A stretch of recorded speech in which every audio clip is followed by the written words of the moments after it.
হযরত ওমর ফারুক রাদিয়াল্লাহু আনহু তিনি ভাবলেন, মনে হয় মুহাম্মদ সাল্লাল্লাহু আলাইহি সাল্লাম কোন ফাঁকে গণক হয়ে গিয়েছেন।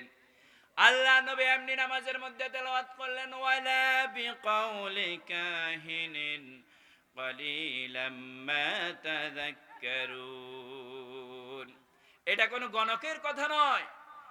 এবার হযরত ওমর ফারুক রাদিয়াল্লাহু আনহু তিনি মনে মনে ভাবলেন, মনে আমি যেই কথা চিন্তা করেছি এই কথার জবাব দিয়েছেন এটা গণকের কথা, কিন্তু গণকের কথাও নয়, তাহলে এটা কি? আল্লাহর নবী নামাজের মধ্যে তেলাওয়াত করলেন, তানজিলুম মির রাব্বিল আলামিন। এটা হচ্ছে মহান প্রতিপালক লোকের পক্ষ থেকে অবতীর্ণ করা কিতাব কোরআনে কারীম। সুবহানাল্লাহি ওয়া বিহামদিহি। প্রিয় উপস্থিতি, আল্লাহ সুবহানাহু ওয়া তাআলা তার হাবিবের ব্যাপারে বলেছেন, মুহাম্মদ সাল্লাল্লাহু আলাইহি সাল্লাম নিজে কোনো কথা বানায়া কোরআনে কারীমের মধ্যে কখনো সংমিশ্রণ করেননি। আল্লাহ সুবহানাহু ওয়া তাআলা পরিষ্কারভাবে জানিয়ে দিয়েছেন, ওয়ামা ইয়ানতিকু আনিল হাওয়া ইন হুয়া ইল্লা ওয়াহায়ুন ইউহা।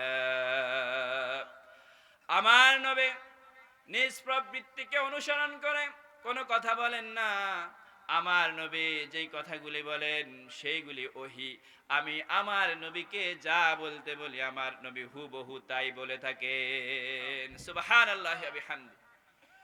আল্লাহ সুবহানাহু ওয়া তাআলা আরো কঠিন ভাবে বলেছেন, ওয়ালাউ তাকাওয়ালা আলাইনা বা'দাল আকাওয়িল লাআখাযনা মিনহু বিল ইয়ামিন। মাইকের সাউন্ডটা একটু বাড়াতে হবে। ওয়ালাউ তাকাওয়ালা আলাইনা বা'দাল আকাওয়িল লাআখাযনা মিনহু বিল ইয়ামিন সুম্মা লাকাতা'না মিনহুল ওয়াতিন।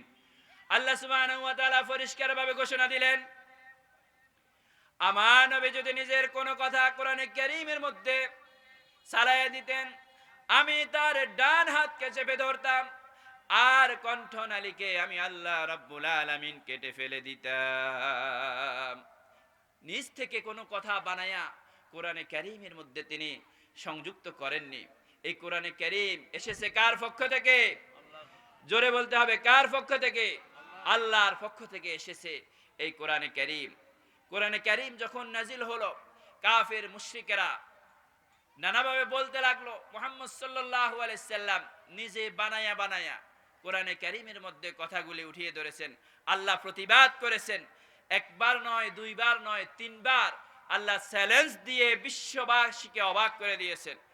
আল্লাহ সুবহানাহু ওয়া তাআলা পবিত্র কোরআনে কারীমের 17 নম্বর সূরা, সূরা বনী ইসরাঈলের 88 নম্বর আয়াতের মধ্যে বলেছেন, قل إن اجتمعت الإنس والجن على أن يأتوا بمثل هذا القرآن لا يأتون بمثله ولو كان بعضهم لبعض ظهيرا।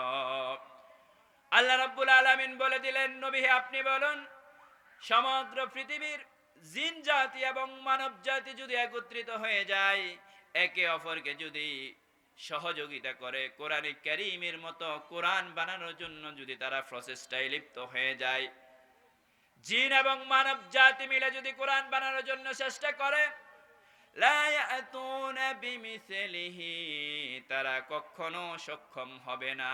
হবে? এই কোরআনে কারীমের মতো কোন কিতাব পৃথিবীর কেউ কি কখনো বানাতে পারবে? কখনো বানাতে পারবে না। আল্লাহ সুবহানাহু ওয়া তাআলা চ্যালেঞ্জটাকে এবার হালকা করে দিচ্ছেন।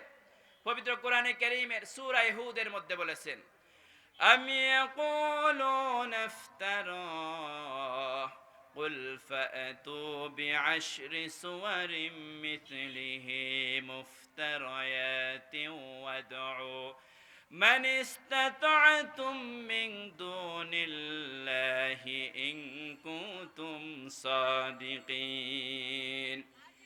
তারা কি আমার হাবিবের উপরে যে কোরআন কারীম অবতীর্ণ করেছে এই ব্যাপারে সন্দেহ করে নাকি? তারা নিয়ে আসুক এই কোরআন কারীমের 10টা সূরার মতো সূরা। আগে বললেন আল্লাহ পাক পুরা কোরআন কারীমের মতো একটা কোরআন তারা বানিয়ে নিয়ে আসুক। এরপরে আল্লাহ চ্যালেঞ্জটাকে হালকা করে দিচ্ছেন। কোরআন কারীমের মধ্যে 114টি সূরা আছে, 114টি সূরা বানানোর প্রয়োজন নাই, মাত্র 10টা সূরা তারা বানায়া নিয়ে আসবে। তারা কি পেরেছে? বানাতে পারে না। আল্লাহ সুবহানাহু ওয়া তাআলা এবার আরো হালকা করে দিচ্ছেন, আরো সহজ করে দিচ্ছেন। পবিত্র কোরআনে কারীমের 2 নম্বর সূরা সূরা বাকারার 23 নম্বর আয়াতের মধ্যে আল্লাহ সুবহানাহু ওয়া তাআলা জানিয়ে দিয়েছেন, ওয়া ইন কুনতুম ফি রাইবিম মিম্মা নাযালনা আলা আবদিনা ফাআতু বিসূরাতিন মিন মিসলিহি ওয়াদউ মান ইসতাতা ফাআতু বিসূরাতিন মিন মিসলিহি। আল্লাহ সুবহানাহু ওয়া তাআলা জানিয়ে দিলেন, আমি আমার বান্দার প্রতি, আমার প্রিয় হাবিবের প্রতি যে কোরআনে কারীম অবতীর্ণ করেছি এই ব্যাপারে যদি তারা সন্দেহ পোষণ করে, আমি আল্লাহ তাদেরকে চ্যালেঞ্জ দিলাম, কোরআনে কারীমের ছোট্ট একটা সূরার মতো সূরা তারা বানায় নিয়ে আসুক। ছোট্ট একটা সূরার মতো সূরা তারা বানিয়ে নিয়ে আসুক। সূরা বাকারার মতো সূরা নয়, সূরা আলে ইমরানের মতো কোনো সূরা নয়, সূরা কাউসারের মতো, ইখলাসের মতো ছোট্ট একটা সূরা তারা বানিয়ে নিয়ে আসুক। তারা কি পেরেছে? কখনো কি পারবে? আল্লাহ সুবহানাহু ওয়া তাআলা চূড়ান্তভাবে জানিয়ে দিলেন, ফাইন লাম তাফআলু ওয়া লান তাফআলু ফাত্তাকুন নারাল্লাতী ওয়াকুদুহান নাস ওয়াল হিজারা। ও অবিশ্বাসীরা, তোমরা জেনে রাখো এই কোরআনে কারীমের মতো, কোরআন তো দূরের কথা, কোরআনে কারীমের মতো 10টা সূরা তোমরা বানাতে পারবে না। 10টা সূরা তো দূরের কথা, কোরআনে কারীমের একটা সূরার মতো সূরা তোমরা বানাতে পারবে না। অতএব তোমরা যারা অবিশ্বাস করো এই কোরআনে কারীমকে, তোমরা ওই আগুনকে ভয় করো যে আগুনের ইন্ধন হবে মানুষ এবং পাথর। বলি নাউযুবিল্লাহ।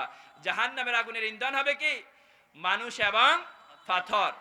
আগুনের মধ্যে যদি আপনি কেরোসিন ঢালেন, আগুনের তেজ বাড়ে নাকি কমে? অনুরূপ ভাবে জাহান্নামের আগুনের তেজ বাড়ানোর জন্য আল্লাহ সুবহানাহু ওয়া তাআলা ইন্ধন দিবেন জাহান্নামী মানুষদেরকে, এবং পাথর দিয়ে আল্লাহ সুবহানাহু ওয়া তাআলা জাহান্নামের আগুনের ইন্ধন দিবেন। আল্লাহ আমাদেরকে হেফাজত করুন, বলি আমিন। প্রিয় উপস্থিতি, আল্লাহ সুবহানাহু ওয়া তাআলা এই কোরআনে কারীম আমাদের প্রতি অবতীর্ণ করেছেন।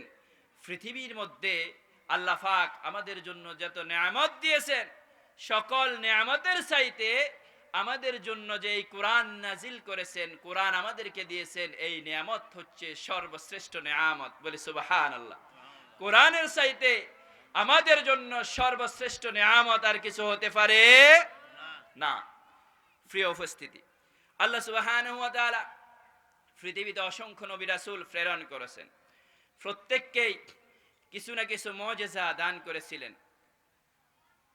আর আল্লাহ সুবহানাহু ওয়া তাআলা তার প্রিয় হাবিবকে মুজিজা দান করেছেন অসংখ্য। তার মধ্যে সর্বশ্রেষ্ঠ মুজিজা হচ্ছে এই কোরআনে কারীম। আল্লাহ নবী হযরত দাউদ আলাইহিস সালাম, আল্লাহ সুবহানাহু ওয়া তাআলা তাকে মুজিজা দান করেছেন। তিনি যখন কোন লোহা ধরতেন, লোহা মুহূর্তের মধ্যে ফানি হয়ে যেত, লোহা ফানি হয়ে গলে যেত। তৎকালীন মানুষেরা লোহা দিয়ে বিভিন্ন প্রকারের অস্ত্র তৈরি করত। লোহা দিয়ে অস্ত্র তৈরি করার জন্য, বিভিন্ন জিনিস বানানোর জন্য আগুনে দেওয়ার প্রয়োজন আছে কি নাই? শুধু আগুনে দিলে কি হবে? আগুনে দিয়ে কামার মিয়া কত রকমের শায়েস্তা করে, ফিটে